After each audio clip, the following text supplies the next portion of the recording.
चला आज काहीतरी नवीन फुले माझ्या अंगणमध्ये.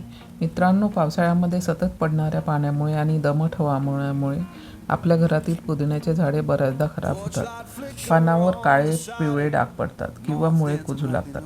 असा खराब झालेला पुदिना बघून आपण फेकून देतो. पण थांबा, हा पुदिना फेकून देण्याची अजिबात घाई करू नका. आजच्या व्हिडिओमुळे आपण या खराब झालेल्या पुदिन्याला अगदी सोप्या पद्धतीमध्ये पुन्हा नवजीवन कसं द्यायचं ते स्टेप बाय स्टेप पाहणार आहोत. पहिले वनस्पतीची छाटणी म्हणजेच प्रुनिंग. सर्वात आधी कात्रीच्या सहाय्याने पुदिन्याच्या ज्या फांद्या सुकल्या आहेत त्या वरच्यावर कट करून घ्या. प्रुनिंग केल्यामुळे रोपाची नको असलेली ती ऊर्जा वाचते आणि नवीन फुटणे फुटण्यास मदत होते. या छाटलेल्या फांद्यामधून ज्या चांगल्या ताज्या किंवा फांद्या असतील त्या आपण लावण्यासाठी बाजूला काढून ठेवून द्या.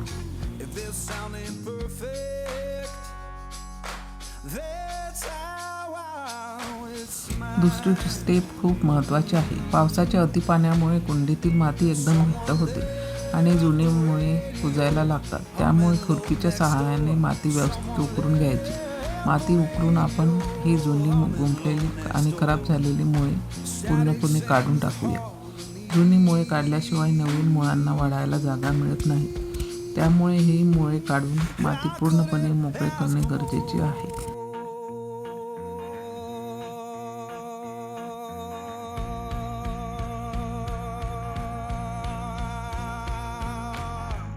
म्हणजे मातीचा कस वाढवणे. काढलेली माती उन्हात थोडी कोरडी करून छान भुसभुशीत करून घ्या.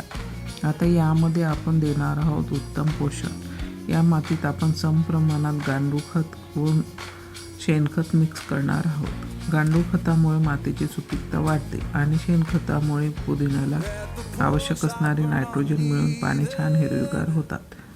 हे खत मातीमध्ये व्यवस्थित एकजीव करून घ्या.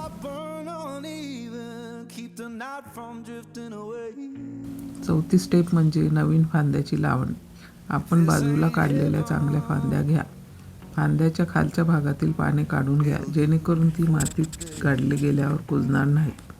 आता या तयार केलेल्या भुसभुशीत मातीत 1 ते 2 इंचाच्या अंतरावर एकामागोमाग रोवून घ्या आणि भुसभुशीत असलेल्या या फांद्यास मातीत सहज रुजतील आणि अवघ्या काही दिवसातच नवे मुळे धरतील.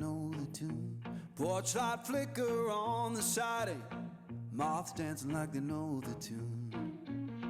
Every breath feels borrowed, but tonight. शेवटची आणि 5वी स्टेप पाणी देणे. नवीन फांद्या लावल्यावर झाऱ्याने किंवा हाताने हलकेच पाणी शिंपडा. सुरुवातीला जास्ती पाणी घालू नका. फक्त माती ओलसर राहील एवढेच पाणी द्या. ही कुंडी 2 ते 3 दिवस थेट उन्हात न ठेवता थोड्या सावलीच्या ठिकाणी ठेवा. बघा, अवघ्या काही दिवसातच तुमचा पुदिना पुन्हा असा छान हिरवीगार आणि घनदाट होईल. आजचा हा व्हिडिओ आणि सोप्या ट्रिक्स तुम्हाला कशा वाटल्या ते कमेंट करून नक्की सांगा. व्हिडिओ आवडला असल्यास लाईक करा, मित्रांसोबत शेअर करा आणि माझ्या अंगण चॅनेलला सबस्क्राईब करायला विसरू नका. Happy gardening.